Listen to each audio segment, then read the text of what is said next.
no. Oh, God. After massive Iranian missile strikes on Israel, combat alert was raised across all branches of the United States military. Air Force units, Marine Corps, fighter squadrons, all received the signal for combat readiness. The order went out immediately. Everything starts moving at once. Marines were transported from their barracks to the airfield by bus. Upon arrival, they began loading into a C-17 Globemaster III waiting on the tarmac with its rear ramp down. At the same time, cargo handlers were bringing in additional equipment on forklifts and flatbed carts. Portable generators, ammunition crates, communications gear, medical supplies. Everything was strapped down inside the cargo bay alongside the Marines. This aircraft was scheduled to make one stop at another military base to pick up more personnel and equipment before heading to the Middle East with a full load.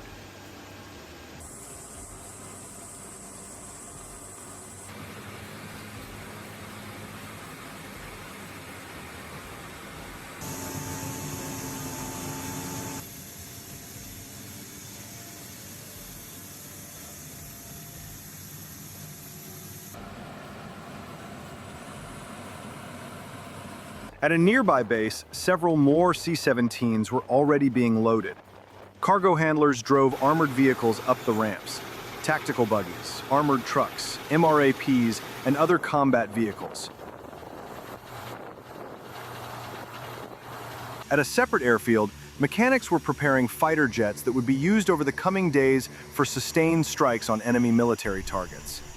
Every aircraft got a full inspection, avionics checked, radar systems tested, wiring and electronics gone over panel by panel. Missiles and guided bombs were loaded onto the pylons. Engine covers were removed, intakes inspected, fuel systems checked. These fighters needed to be in perfect condition for continuous combat sorties over the next several days. Meanwhile, at another location on the base, soldiers were in the hangar going through their personal gear.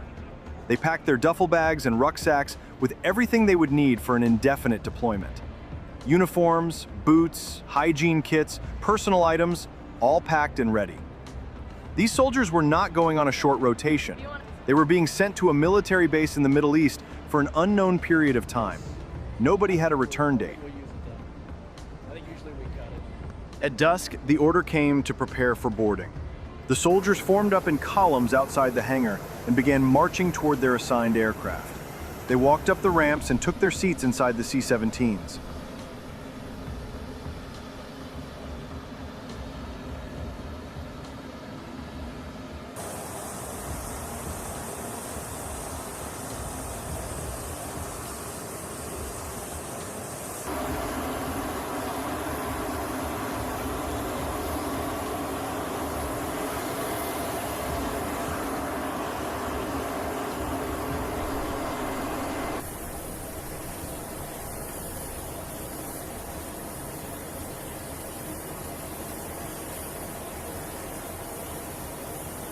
Loadmasters did final checks on cargo and head counts.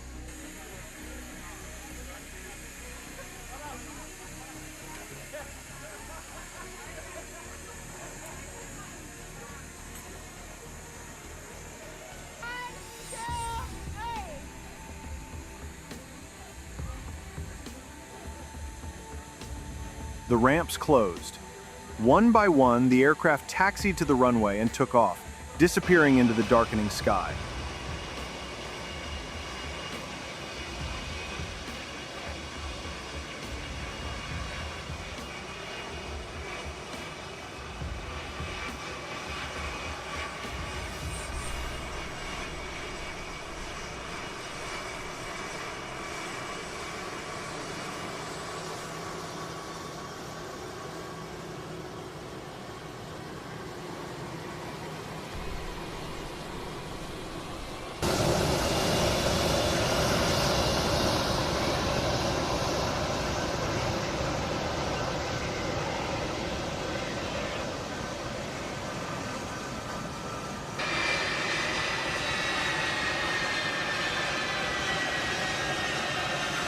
Upon arrival in the Middle East, the C-17s landed and the unloading began immediately.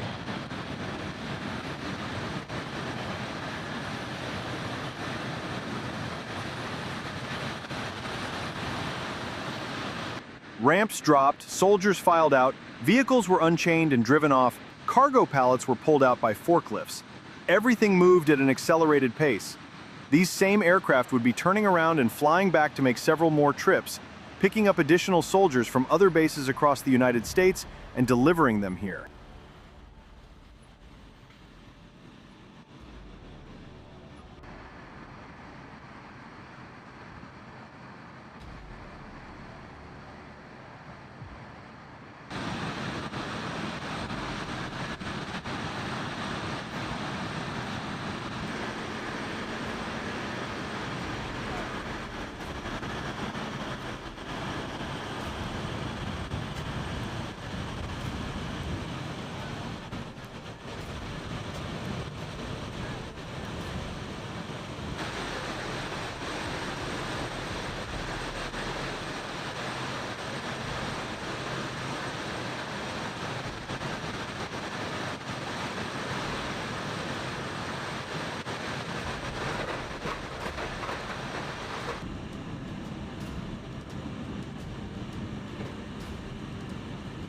For the soldiers stepping off the ramp and onto the tarmac, this base in the Middle East was now home for as long as the operation required.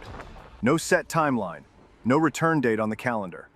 They grabbed their bags, followed the directions from base personnel, and headed toward their assigned quarters. The buildup was underway, and more flights were already inbound.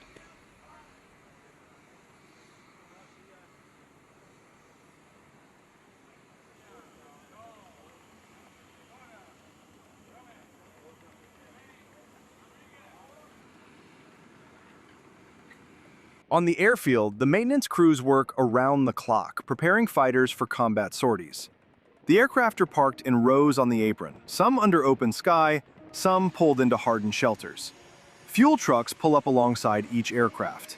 A mechanic connects the single-point refueling nozzle to the port on the fuselage and starts pumping JP-8 kerosene into the tanks. The fuel flow is monitored on the truck's gauge panel. Once the tanks read full, the hose is disconnected, the cap is sealed, and the truck moves to the next jet. Weapons teams bring ordnance on loading carts. Air-to-air missiles are lifted onto the wingtip rails and locked into place. Guided bombs are mounted on the underwing pylons using hoists. Each weapon is connected to the aircraft's electronics. The wiring harness is plugged in, the data link confirmed, the arming pins inserted with red flags hanging from them. The pins stay in until the aircraft is ready to taxi. Every weapon gets a visual inspection after mounting. The team checks the mounting lugs, the release mechanism, and the alignment on the pylon. The process repeats for every fighter on the line. One aircraft after another goes through the same sequence: fuel, weapons, airframe, avionics, flight controls, engines.